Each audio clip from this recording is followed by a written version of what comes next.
Hey guys, welcome back to my channel. I am back with another video for you guys, so y'all better be clapping for me because I'm back with another one. So as you can tell by the title, I'm going to give you guys some curly hair tips on how to get started on your journey. And it doesn't even necessarily have to be for curly hair. It can just be for just natural hair. Like if your hair is damaged.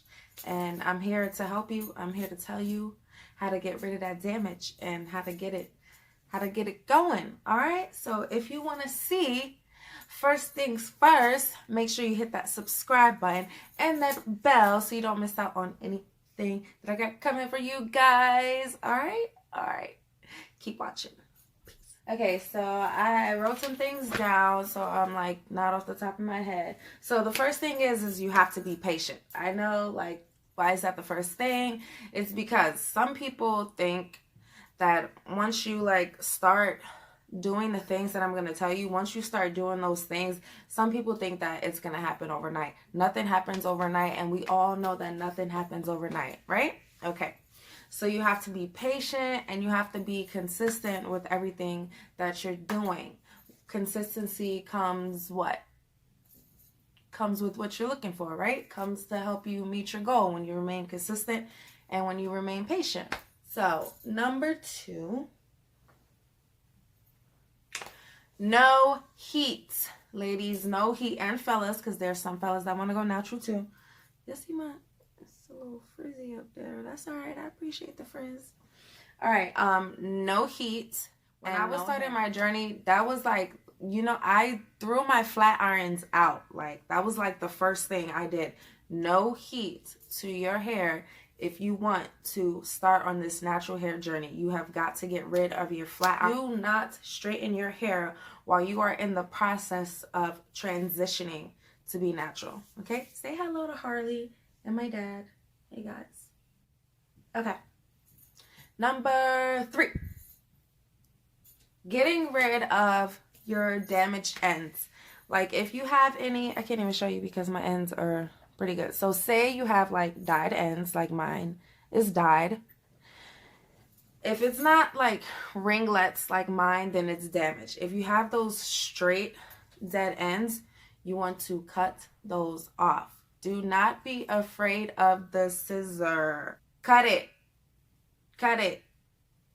Cut it. All right, you got to get rid of those ends. You have to get rid of the damage. I mean, there's some women who transition and then, you know, their hair starts to get curly up here and then it'll grow, but you'll still have those damaged ends. Like, they're not going to go anywhere. They're still going to be there. So you just have to cut them off. What I did when I started is, first I started out transitioning.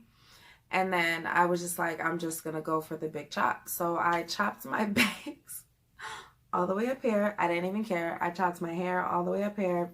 I didn't care. And the middle I kind of left because I was already transitioning and I was already like snipping ends off and stuff.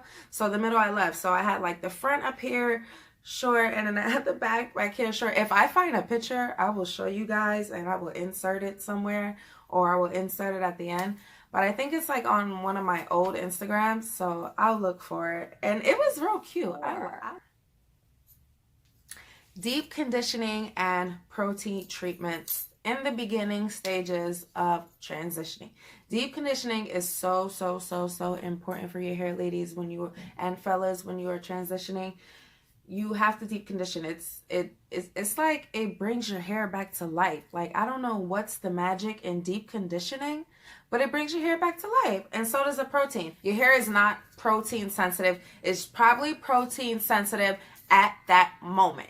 Because everyone's hair needs protein at one point in time. Like, you either put too much protein or not enough protein, but you're not going to be, you might be protein. So you might have the protein sensitive comes from, sorry, y'all, I'm just all over the place. I'm trying to get it together. Whoa. Protein, see, I lost my thought. So protein sensitive comes from when you have too much protein in your hair. So when you're adding another product or you're adding protein in your hair when you already have enough in there, that's when your hair might go limp when the protein is supposed to help it bounce back. So that's what protein sensitive is for the moment, but you're not going to remain protein sensitive. You can easily get that out with the apple cider vinegar rinse or with the nice cleanse. What do I got? Oh, training your curls. This was like training your curls. Oh, wait. Number 5. Training your curls. I cracked myself up, y'all. Okay. Training your curls. It was like my favorite thing to do when I was transitioning. I did like finger curls to train my curls, and I did like twists. Like twists never worked for my hair, but I did it anyway. Like my hair used to be so thin, like I would go to work with twists in my hair and I would feel embarrassed. Like I was at like the wet dog stage. Like I would feel embarrassed to go to work, that I wouldn't even last long. Like I'd be hoping and praying like for my hair to like hurry up and dry, because I want to see like how the curls look, but I still would have waves because I wasn't at the curly stage yet. So I was just like, oh my gosh. So I wouldn't even wait for my hair to dry. I would just take the twist out and just let it dry like that and scrunch it. So training your curls would be like perm rods, flexi rods. Oh, I should have got some so I can show you guys. Braids, braiding your natural hair, not putting extensions in.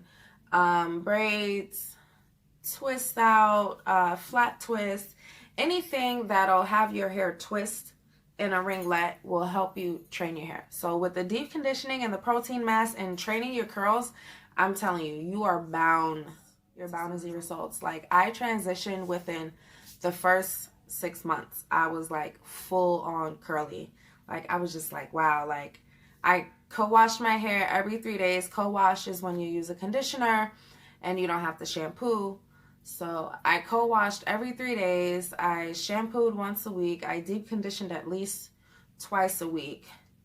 And my hair just started flourishing within the first 6 months. So follow these tips and you'll get some. The last one, but not least, is a silk bonnet. A silk bonnet, a silk scarf, a satin pillowcase. Well, I don't have a satin pillowcase right now, but I do have a bonnet. It's over there, and I have a couple scarves. So make sure you get, because I remember when I was transitioning, and I remember sometimes I would put on a silk bonnet and sometimes I wouldn't. So I realized the nights that I didn't put on a bonnet, I would wake up and my hair would be like a frizz ball. Like it would feel hard and it was dry and it was just like, what? And I would just say to my friend, like, what did I do? So I'm like, maybe I should start wearing my silk bonnet all the time. So when I started wearing my silk bonnet all the time, I seen my hair changing, like, and I felt like the different, you know, like, so that's what, get you a silk bonnet. Sorry, that was a short one. But that's what it is. A silk bonnet or a silk scarf, satin pillowcase, satin sheets, silk sheets, you know. And I'm telling you, it'll keep your hair from breaking off. Anyhow, that is it, guys. I am done. I hope I helped you with these 6 great tips.